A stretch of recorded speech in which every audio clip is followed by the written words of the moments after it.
Air defence system এমন এক ধরনের সামরিক ব্যবস্থা যা শত্রু বিমান, ক্ষেপণাস্ত্র, ড্রোন ও আকাশপথে আসা অন্যান্য হুমকি থেকে নিজেদের আকাশসীমাকে রক্ষা করে। বাংলায় যাকে আকাশ প্রতিরক্ষা ব্যবস্থা বলা হয়। বর্তমানে পৃথিবীর প্রায় প্রত্যেকটি দেশ বিভিন্ন ধরনের এয়ার ডিফেন্স সিস্টেম ব্যবহার করে থাকে।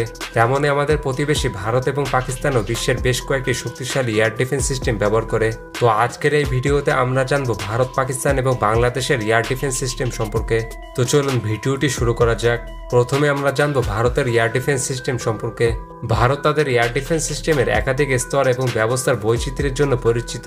তাদের কাছে রাশিয়ান, ইসরায়েলি ও দেশীয় প্রযুক্তির বিভিন্ন ধরনের এয়ার ডিফেন্স সিস্টেম রয়েছে, যা ভারতীয় আকাশ প্রতিরক্ষা তার প্রতিবেশী দেশগুলোর তুলনায় বেশি কার্যকর করে তুলেছে। ভারতের এসব এয়ার ডিফেন্স সিস্টেমগুলোর মধ্যে অন্যতম হচ্ছে S-400, বারাক 8, আকাশ, স্পাইডার এবং Indian ballistic missile defence programme. তো চলুন ভারতের এই এয়ার ডিফেন্স সিস্টেমগুলো সম্পর্কে জানা যাক।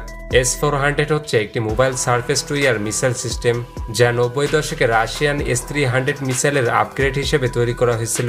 এটি বিভিন্ন ধরনের মিসাইল সহ শত্রুপক্ষের ফাইটার জেট এবং বিভিন্ন ধরনের ড্রোন ধ্বংস করতে সক্ষম।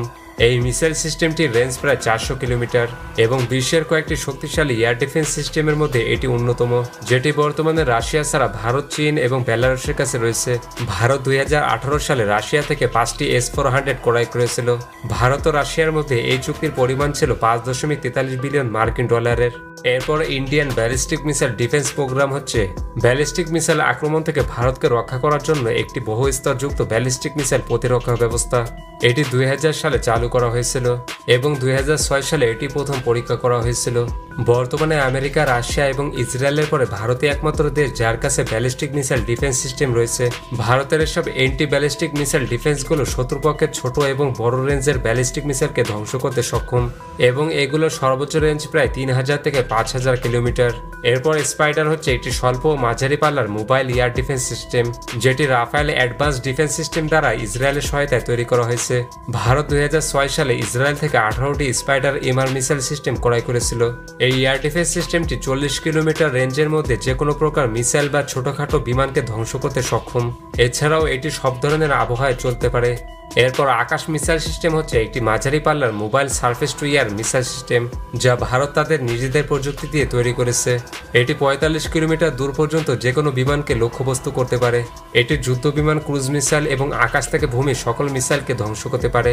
এটি বর্তমানে ভারতীয় সেনাবাহিনী এবং বিমান বাহিনী উভয়ই ব্যবহার করছে।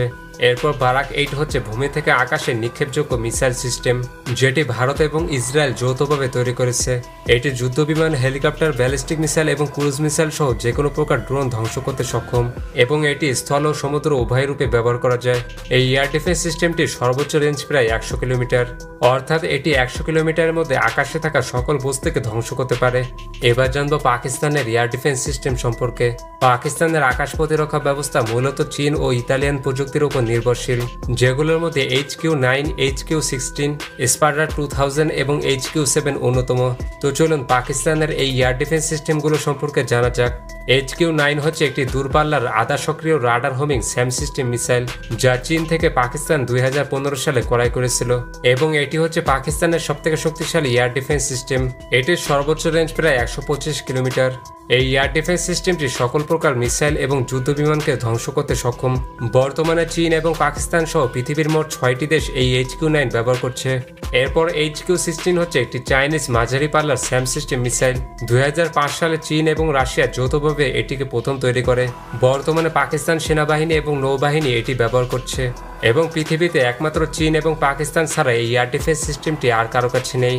HQ-16 এর সর্বোচ্চ রেঞ্জ প্রায় 70 কিলোমিটার। এটি ভূমি থেকে আকাশে ছোট বড় যুদ্ধ বিমান, ড্রোন এবং মিসাইল ধ্বংস করতে পারে এবং এর প্রতিটি লঞ্চারে 6টি করে মিসাইল থাকে। এরপর স্পাইডার 2000 হচ্ছে একটি surface two air missile system, যা ইতালীয় কোম্পানি MBDA দ্বারা তৈরি। এটি আসলে স্পাইডার সিস্টেমের একটি আপডেট ভার্সন, যাতে স্পাইড 2000 মিসাইল এবং উন্নত রাডার প্রযুক্তি রয়েছে। এটি বিমান, ড্রোন এবং ক্ষেপণাস্ত্র সহ বিভিন্ন আকাশ হুমকির বিরুদ্ধে কার্যকরভাবে সুরক্ষা দিতে পারে। এর সর্বোচ্চ রেঞ্জ প্রায় 60 কিলোমিটার। এরপর HQ-7 হচ্ছে একটি চাইনিজ স্বল্প পাল্লার ভূমি থেকে আকাশে নিক্ষেপযোগ্য মিসাইল সিস্টেম। এটি 80-র দশকে প্রথম তৈরি করা হয়েছিল। এটির একটি গ্রাউন্ড ব্যাটারিতে একটি স্বল্প পাল্লার রাডার এবং 3টি লঞ্চার থাকে। প্রতিটি লঞ্চারে 4 বা 8টি মিসাইল থাকে। বর্তমানে চীন, পাকিস্তান সহ পৃথিবীর বিভিন্ন দেশ এই এয়ার ডিফেন্স সিস্টেমটি ব্যবহার করছে এবং এর সর্বোচ্চ রেঞ্জ 15 কিলোমিটার। এটির বিভিন্ন মডেল রয়েছে যা পাকিস্তান সেনাবাহিনী, বিমান বাহিনী এবং নৌবাহিনী ব্যবহার করছে। তো এবার যদি বাংলাদেশের এয়ার ডিফেন্স সিস্টেম সম্পর্কে বলি, তাহলে ভারত এবং পাকিস্তান থেকে অনেকটা পিছিয়ে রয়েছে বাংলাদেশের আকাশ প্রতিরক্ষা ব্যবস্থা। বাংলাদেশের কাছে নেই কোনো দূরপাল্লার স্যাম সিস্টেম বা উন্নত মানের রাডার। বর্তমানে বাংলাদেশের আকাশ প্রতিরক্ষায় কাজ করছে একটিমাত্র স্বল্পপাল্লার স্যাম সিস্টেম, যেটি হচ্ছে চীনের তৈরি FM-90 surface two air missile system, যা 2011 সালে বাংলাদেশ চীন থেকে ক্রয় করে।